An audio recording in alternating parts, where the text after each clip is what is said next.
Ya, hati-hati. Kalau kamu bisa selingkuh, sudah menikah kemudian selingkuh, resikonya azabnya besar. Seseorang yang nekat melakukan kesalahan selalu diterangkan, biasanya Allah memberikan pelajaran dunia sebelum dia mendapatkan bagian akhiratnya. Baik. Apakah orang yang bermaksiat, ya, baik, akan mendapatkan azab atau terhalang dari cahaya hidayah Allah Subhanahu wa taala, dijauhkan dari rezeki dan diazab, dibalas di dunia? Ya, ini diberikan beberapa contoh seperti ada orang pacaran, orang selingkuh dan sebagainya. Apakah akan mendapat balasan? Masya Allah. Bapak Ibu sekalian, setiap perbuatan yang kita lakukan itu langsung mengandung konsekuensi. Ketentuannya sederhana, laha ma kasabat wa 'alaiha ma tasabat. Jadi kalau baik langsung mendapatkan kebaikan, kalau buruk langsung mendapatkan konsekuensi keburukan. Tapi perhatikan indahnya Allah dalam hal ini. Kenapa kalau orang berbuat baik menggunakan la, kalau orang berbuat buruk menggunakan ala? Perhatikan kalimatnya. La dengan ala lebih pendek mana? La atau ala? Baik, lebih cepat mana diucapkan? La atau ala? Satu atau dua? La, satu. Perhatikan. Kenapa ketika melakukan kebaikan kalimatnya menggunakan la, ributnya? La, laha, maka sahabat hurufnya satu.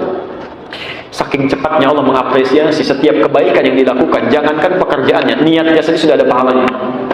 Saking cepatnya. Tapi kalau keburukan, kenapa menggunakan ala? Alaiha agak panjang, karena saat orang akan berbuat buruk, bahkan Allah berikan dulu jembatan di hati untuk mencegah keburukan itu terjadi. Pikirkan dulu, jangan dilakukan. Bahkan sebelum dia kerjakan dengan perilakunya, itu belum dicatat. Kebaikan tidak, baru difikirkan sudah ada pahalanya, diniatkan ada pahalanya, dilakukan tambah, keburukan tidak. Masya Allah, saking sayangnya Allah kepada seorang hamba, itu diberikan dulu keterangan-keterangan. Satu, penolakan di hatinya. Coba lihat, setiap orang yang akan melakukan keburukan pasti hatinya mengingkari. Mustahil menolak, mustahil. Paling gampangnya gini, keluar dari masjid ini, coba pakai sendal orang lain. Itu baru kaki menggunakan saja, hati sudah mengatakan itu bukan punya kamu. Pasti itu, pasti. Ya. Jadi kalau hatinya kemudian tidak bergerak, ada yang salah dalam imannya. Ya. Apalagi yang, oh ini kayaknya punya saya, bukan ini yang ini, bukan ini yang ini. Padahal dia ke masjid nggak pakai sendal. Itu pasti ada yang keliru dalam imannya. Ya. Jadi hatinya pasti menolak. Yang pertama kali terjadi saat seseorang berbuat salah, saking sayangnya Allah, itu dibuat satu warning di dalam dirinya, jangan lakukan. Dicegah. Saat akan melakukan pun ditampilkan konsekuensinya. Misal, kalau mau bohong, wail, pasti celaka. Kamu jangan bohong, kamu bisa celaka. Ya. Kalau akan melukai orang, ada curang misalnya, wailul lil mutaffifin. Ya. Ada perbuatan zina, ada konsekuensinya. Ada, banyak sekali itu. Banyak. Ya. Persoalan selingkuh, jangankan masalah selingkuh, masalah pencuri ada konsekuensinya. Ya. Maaf, wasariqatu faqta'u aydiyahuma. Ya. Kalau ada orang mau mencuri, sampaikan pada mereka, resikonya bisa potong tangan. Supaya tidak terjadi, ya, supaya tidak terjadi, berikan hukum yang ketat memotong tangan supaya tidak mencuri. Ya. Apalagi orang-orang yang melakukan dosa-dosa besar. Ya, hati-hati. Kalau kamu bisa selingkuh, sudah menikah kemudian selingkuh, resikonya azabnya besar. Ya. Ya, bisa ada rajam, ya, bisa ada macam-macam dan bisa berpengaruh dalam kehidupan, ya. Dan mohon maaf, seseorang yang nekat melakukan kesalahan setelah diterangkan, biasanya Allah memberikan pelajaran dunia sebelum dia mendapatkan bagian akhiratnya. Biasanya Allah memberikan pelajaran dunia sebelum dia mendapatkan balasan akhiratnya. Lihat dalilnya di Quran surah As-Sajdah. Pernah dengar ayat ini?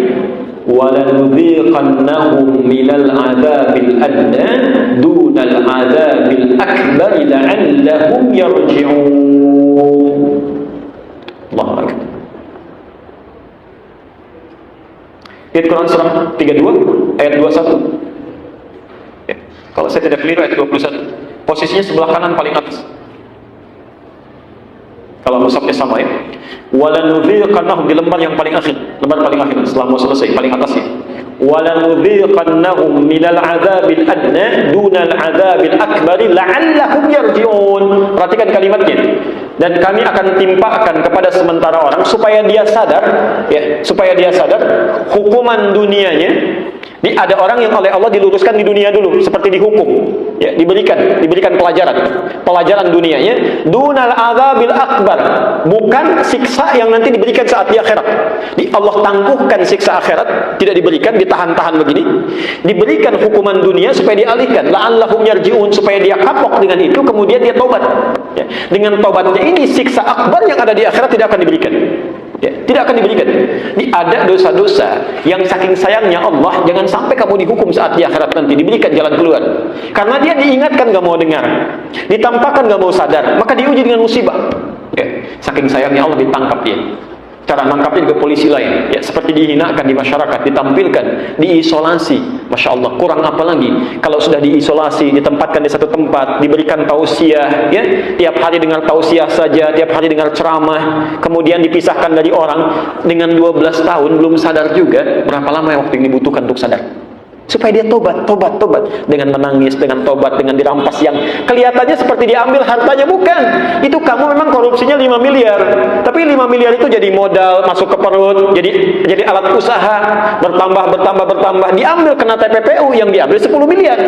Karena yang haram tadi menyebar, saking sayangnya Allah, diambil yang 5 miliar, diambil semua yang haramnya 10 miliar diambil.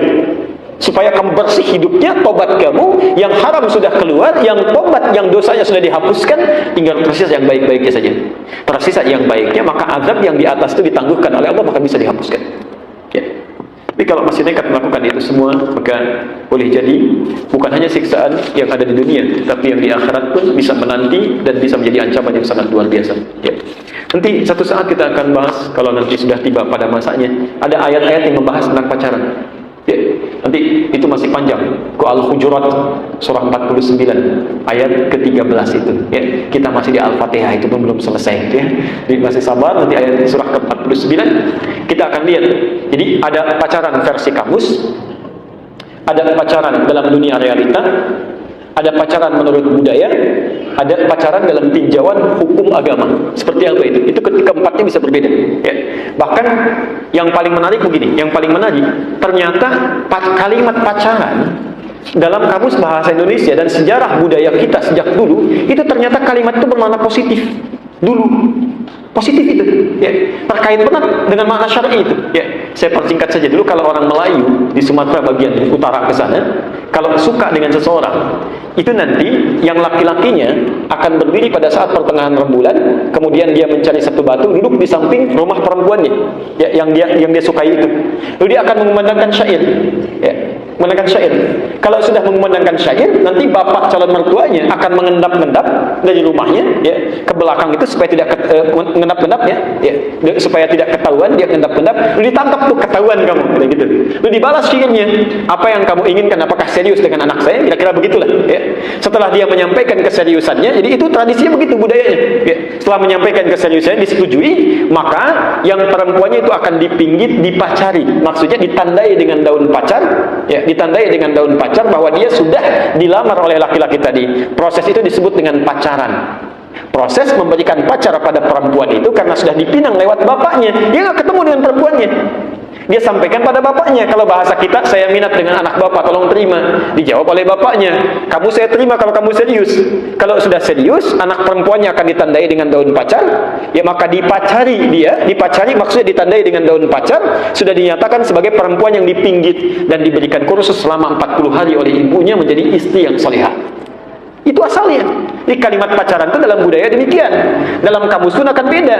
Maka yang jadi salah adalah ketika kalimat itu digunakan dalam konteks pergaulan, keliru dalam prakteknya. Maka berubahlah makna yang positif tadi menjadi makna yang negatif.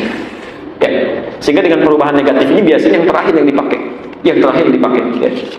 Nanti lain waktu dibahas kalau ingin lebih dalam, ya. Saya kira kita cukupkan dulu, ya, untuk hari